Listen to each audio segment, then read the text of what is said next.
Good evening. This is Brother Laos coming at you, and this is Minding My Business.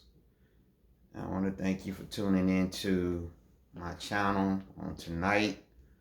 And as you come in, I'm asking if you could please give this video a thumbs up, if you could leave a comment, and if you could please subscribe. It's good to be back. I know it's been a minute since I did a recording. But as I always say, life happens. And there's been many things that have transpired in the news that I definitely would have liked to speak on at the time that they happened. But as they always say, better late than never.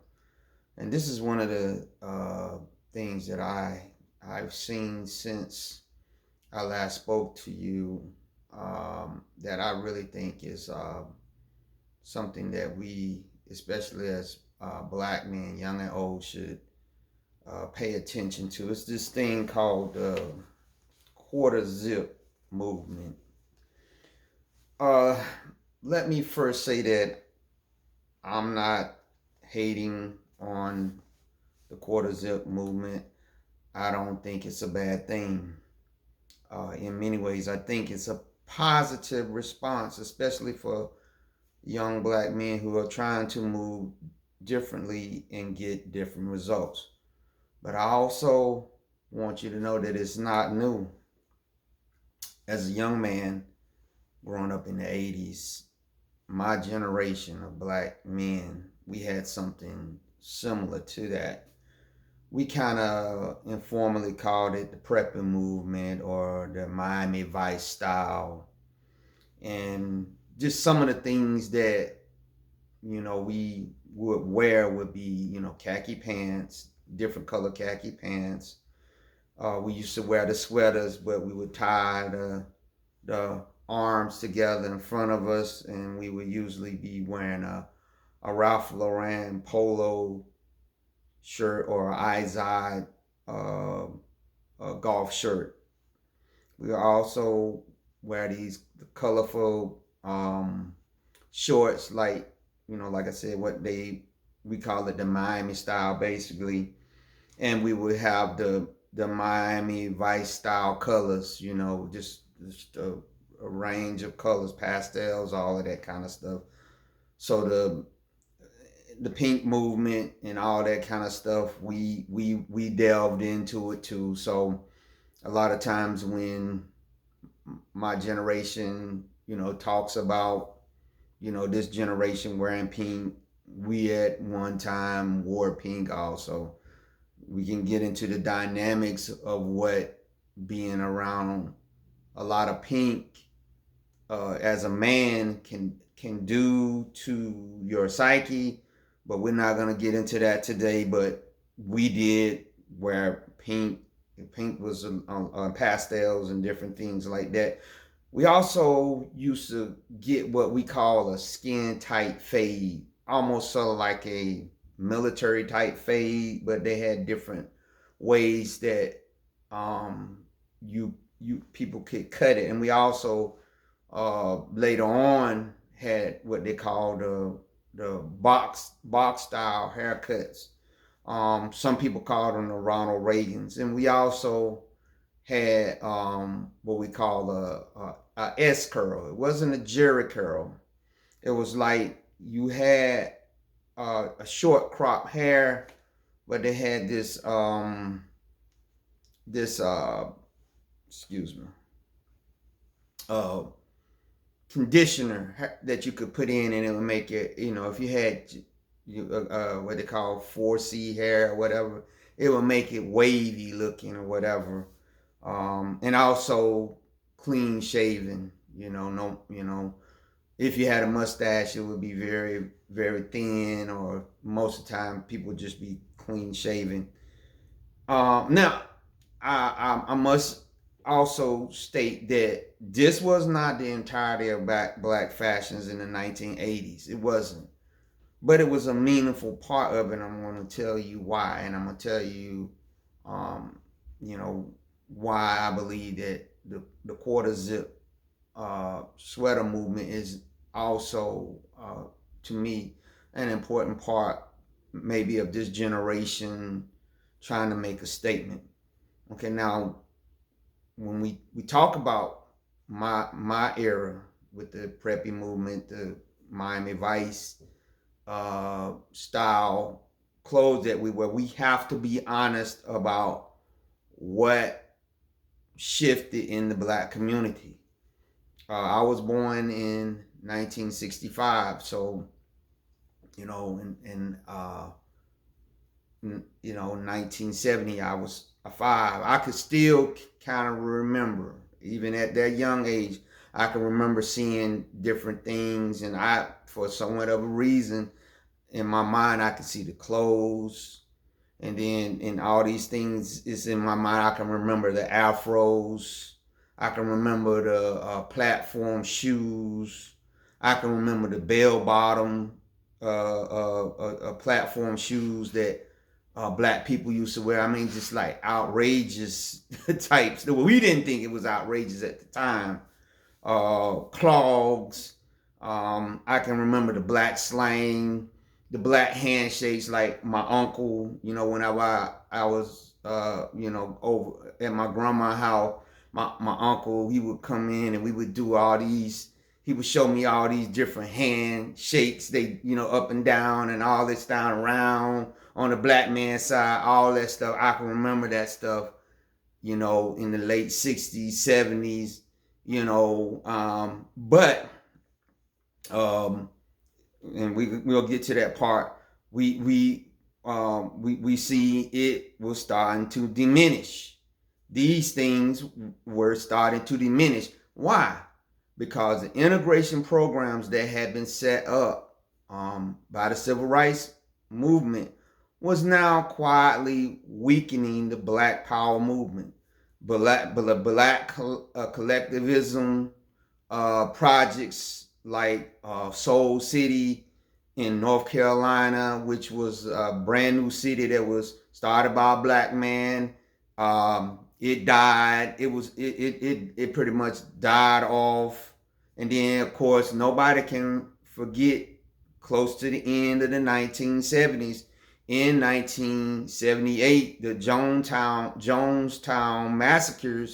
massacre that happened down in Guyana, which to me, along with the death of Soul City, ringed in the death of black collectivism. The momentum was gone. Black people was basically like, look, when we try to get together and doing different things like Black Wall Street, it's not gonna happen for whatever reason it was. Whether it was the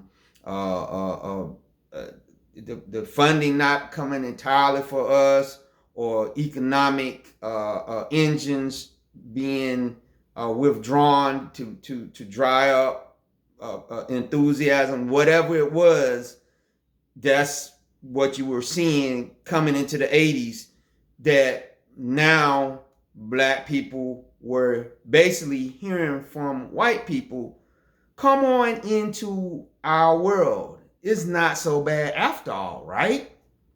So here's the prepping movement. In fact, in the 1980, the year 1980, it was this lady that wrote a book called the Preppie Handbook.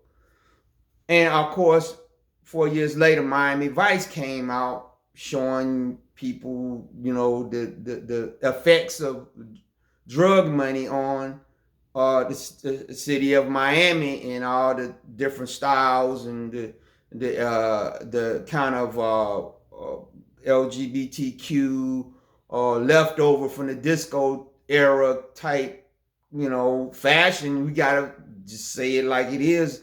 That was Miami Vice. I remember when I was in the military, I actually once met a guy from Miami. Now, I don't know. I'm not saying that he spoke for everybody in Miami, but I remember we went to the NCO club one night and I seen him, and this guy was wearing pearls, a pearl necklace. And I was like, pearl necklace? He said, oh yeah, that's a Miami thing.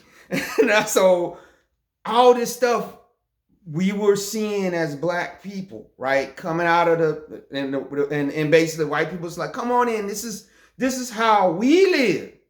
This is how when we send our children off to prep school, how they dress. And you can remember Carlton's the character Carlton on Fresh Prince of Bel-Air. He is the antithesis of black people basically. Now, where I grew up, we was not in that mindset like Carlton. No, we wasn't. We wore the clothes now, but we didn't have that mindset per se. Now, not per se. Maybe subconsciously we did, which is why we probably wore the clothes. But we didn't outwardly spout that, but we did right alongside our white comrades that we were in high school with were wearing the same thing that they were. The top sider shoes, we were getting the magazines that they were getting, trying to find the different fashions and all these different things that they were watching, were wearing, and we were in a quiet way, we were integrating into their world. Then you got to also factor in the Reagan reality. A major portion of the 1980s revolved around what we call the Reagan era. And for black people, it was no joke. Basically, social programs were being cut. Safety nets were disappearing, sort of like what's going on with Trump. And it was a shock to a lot of black people because coming out of the Johnson administration and the Nixon administration, with the social programs, and we find out later it was not as many of us on it as it was other I ain't gonna say minorities, well, white people would consider to be the majority, that they were the majority of the people that was on it, but it was a significant amount, enough of us that were on it, that when Reagan started cutting it did have an effect. And I can remember hearing a black preacher say, and some people might not agree with what I'm getting ready to say, but he said even back then that Reagan coming in, cutting some of those programs was some of the best things that ever happened to black people, because it made them say, we got to get ours. We got to get ours, or else we're going to get left in the dust. But it also diminished the collective uplift. It was replaced with survival logic, like, I can't wait for enough for us to get together to do this, that, and other. I got to get mine. I got to strike while the iron is hot. The message simply became amongst black people is, you better get yours because I'm going to get mine.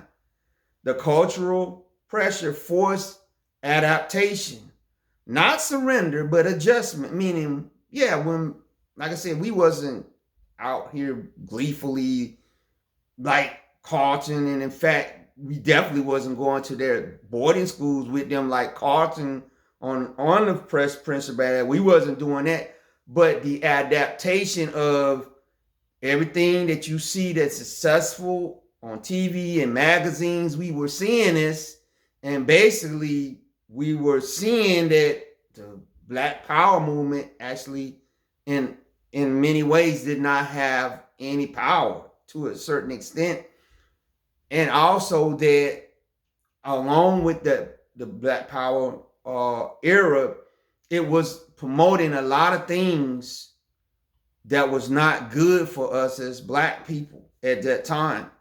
So fast forward to this thing called the quarter zip movement. In the same way, things that happened to us, I see the same thing with this generation in their quarter zip movement. How so?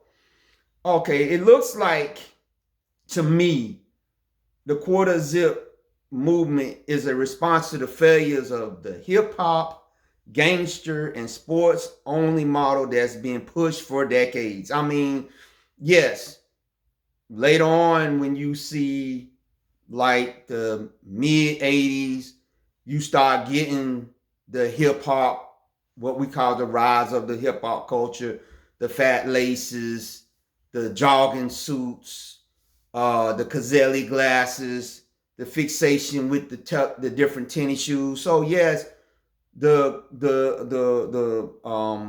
preppy movement was slowly starting to phase out a little bit amongst us, but it really picked up high speed close to the end of the 80s where this hip hop movement, gangster culture, sports only, especially with the rise of Michael Jordan and Ivan Iverson going into the 90s and into the 2000s, it started getting pushed. And when the gangster rap, hip hop music came in with coming out of New York, the East Coast rap. Then of course, the South started getting their rappers. Midwest started getting their rappers. The Southwest started getting their rappers, and the West Coast and the Northwest started getting their rappers. And then everybody was concerned with these different fashions that were being pushed on to us. And along with those fashions came the inner city mindset that you better get yours before I get mine. Put a gun in the hand of black people to not only say it with emphasis, but now having a form of power, which again was what? From integration, because what is promoted in white culture, Second Amendment, protect yourself, gun, not a problem. It's not a problem if you got a gun, if you got a concealed carry. I have no problem with that. But the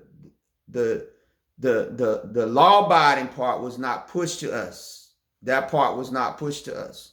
And in fact, it was pushed to those that wanted to get it. Guns were pushed to those that wanted to get wealth the wrong way. But for those that just wanted to protect their families, guns were denigrated, and they were saying that you were not helping the black cause as a law-abiding black man or black woman if you carried a gun. So we'll talk about that on another day. But let me be clear. I'm not saying that young people that's doing the quarter zip movement have figured it all out. But I'm not saying that the quarter zip is the final answer, but I do believe this is their response to what started, later in my generation with the hip hop, the gangster, the sports only culture that just ravished these generations after us. I mean, it has ravaged. But there's some youth right now that want to abandon this dominant culture. And because why? It's not working. It's not working for them, and it's not really working for us as black people. But what this shift tells me is they're trying something different and hoping for better outcomes. I want to close on this note on that, because I'm gonna make another video one day on this, on the FBA thing and the blacks that come in from other countries, because I think that it's definitely, to me, got a CIA psyop type of tone to it, because it's really getting out of hand. But social media was indeed, I believe, a creation. No, it wasn't a creation of the CIA. The CIA has always had these things. The government has always had these things. The internet started with the government only. I remember in the 80s in the Army, the different computers and stuff that I would see when we would go into these headquarters and stuff. And they couldn't obviously do the stuff that we do today, but it was the precursor of what we have today. So they understood what it could do. They could understood what they've been researching it. And once they understood that putting these visuals and these different things and that they could control our thoughts without having to do MK Ultra on us. But this FBA thing and tethers and all this thing, I just want to say to you that are out here that are the quote unquote serious FBA heads, that this quarter zip style was actually started by a Ghanaian American. He was of a Khan descent. He from New York City. I think he was either born in Ghana and his family came over here and then he was raised in New York, or maybe his family was over here already and he was born in New York. But either way, when you hear him talk and you see him, you can't tell that he is not a quote unquote African American unless he tells you. But he is a Ghanaian descent. So let's be careful with these ownership narratives and who started this and all these different things, because again, if he hadn't said anything, nobody would have known. But that's just a closing thought. What I want to get across in this video is to show patterns. When systems fail Black people, we adapt culturally, sometimes quietly, sometimes we adapt controversially, like with the preppie movement. Like I said, it wasn't the only part of Black fashion in the 80s, but it was a major portion of that.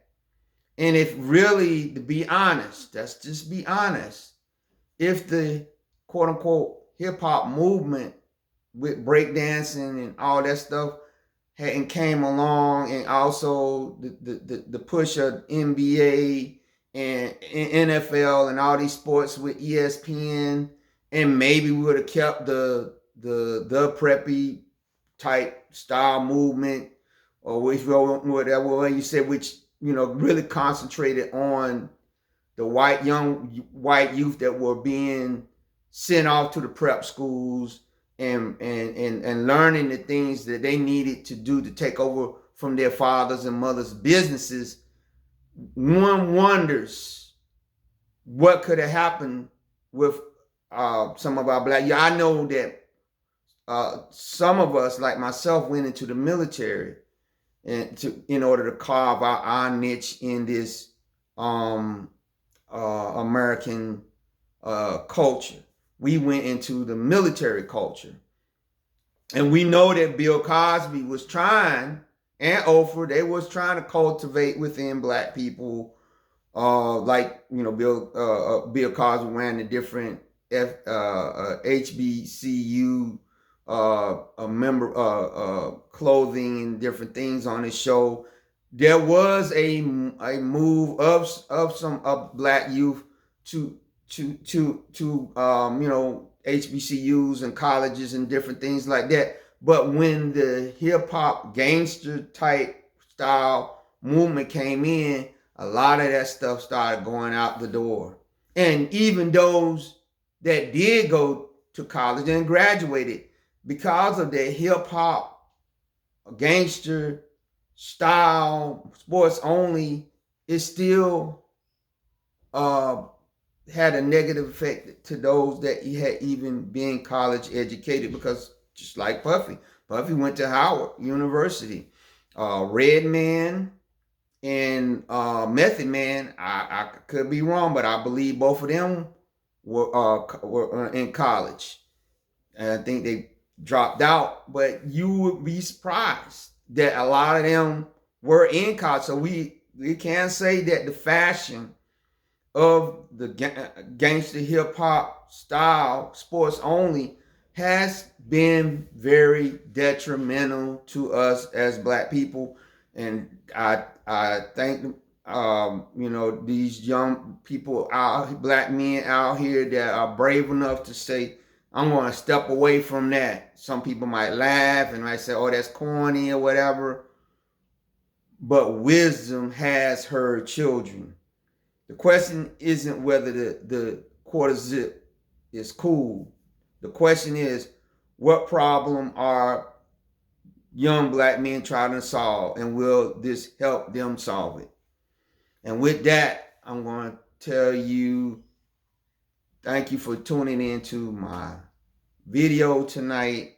I want you to take everything that I said, and if you can get anything out of it, just think about what I said, because like I believe there is phases and periods of time that are really important for us when they show up in our life. And with this stuff that's going on with the economy, with Donald Trump, with what we see with Puffy, and even seeing a lot of your quote unquote hip hop artists now, they're not dressing hip hop style. They're in suits and ties and everything. Maybe it's because of the age. It could be that, but there's still some old heads out there that's still trying to be hip hop and wearing tennis shoes and calling themselves young this and this and that and whatever. But don't be a follower. Don't be a follower. Be a leader. And I commend these young black men wherever they at in the country, where they or in the world, that are trying to quarter zip, and I wish them all the best. And with that, I'm gonna say good night.